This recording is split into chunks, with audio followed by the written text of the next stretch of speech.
you're live. Good. Here we are back again with this mantle I was building yesterday, so I wanted to tell you how I finished it and what I have to do yet anyway. So what I did was took the clamps off, cut the ends off, and to cut the ends off I had to, here's one of the ends, I cut an inch off of one side and I cut this much off the other side.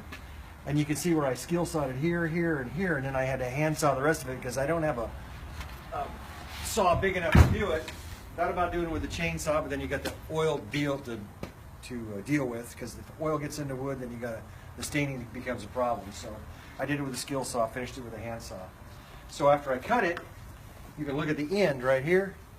The end, I sanded it really nice, so it's all sanded.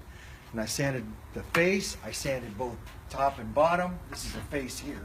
You get an idea what the face is. Thing's heavy. So I got the face all sanded, and everything's sanded. So my next step is, one other thing before I do the next step, I wanted to show you what was in this hole. We pulled these square nails out. The thing's 100 years old. So if you look, that nail was in there. Now it's out. But I had to pull it out so I didn't have to run it through the machine. And I kept all the nails. I got about 5 pieces in there of different nails. Okay, so what I do next is distress it. So I want it to go back to looking like it was 100 years old again. And so the first thing I'm going to do is I'm going to go like this with my 80 grit paper, and I'm going to take some edges. I'm going to do that on all the edges so it's nice and rough. Then I'm going to take my chain, and you have to be careful what you do with this because you could over stress it.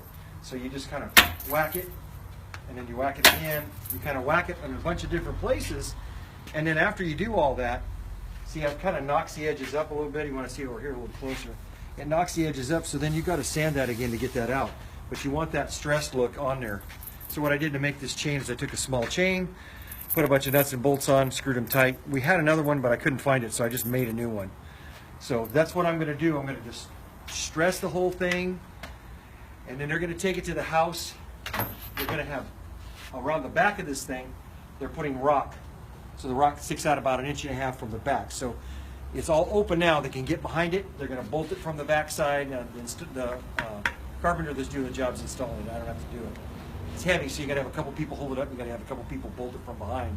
So they get it all bolted in, and then when this rock goes around, it's good and solid. This is one solid mantle, and she ends up with about, I think it's about 10 inches on the mantle. Let me see. See, I burned off. If I burned off 2 inches in the back, I still got about 9.5 inches on the front. So you want to get a mantle. Typically when you do a mantle, you want to try to get 8 to 10 inches. I've gone to so many jobs and they say, I hate my mantle. Somebody made it about 4 or 5 inches. You can't set a picture on it. You can't set a vase on it. You can't set anything on it that's decent. You got to have at least 10 inches, 8 to 10. So that's what I tried to get out of this thing was, and so when I planed this thing down, I had to get it at, it's almost 6, 5 3/4, because at 6 inches is, I can, at 5 3/4 I can cut it on my table saw. I can cut through one side and cut through the other side. So I needed it that size to do cutting.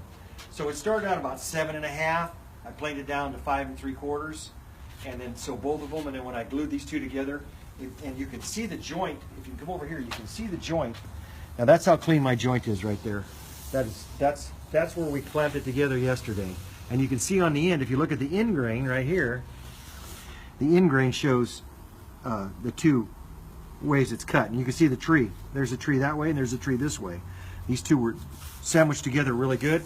I got a nice tight joint that'll never come apart in anybody's lifetime.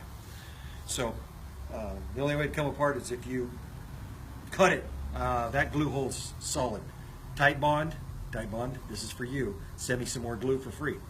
So anyway, that's what I've been doing. I think I'm done with this. He's going to pick it up this afternoon. He's going to stain it, put it up. He's going to stain it kind of black looking. So when you get this crack in here, it's going to turn out really dark. And they're going to do a flat finish on it. So basically, it's going to be a nice looking mantle when it's all done. It's going to look old. And it is old, but it's new and then went back to being old again. I'm Mark. Thanks a lot for watching.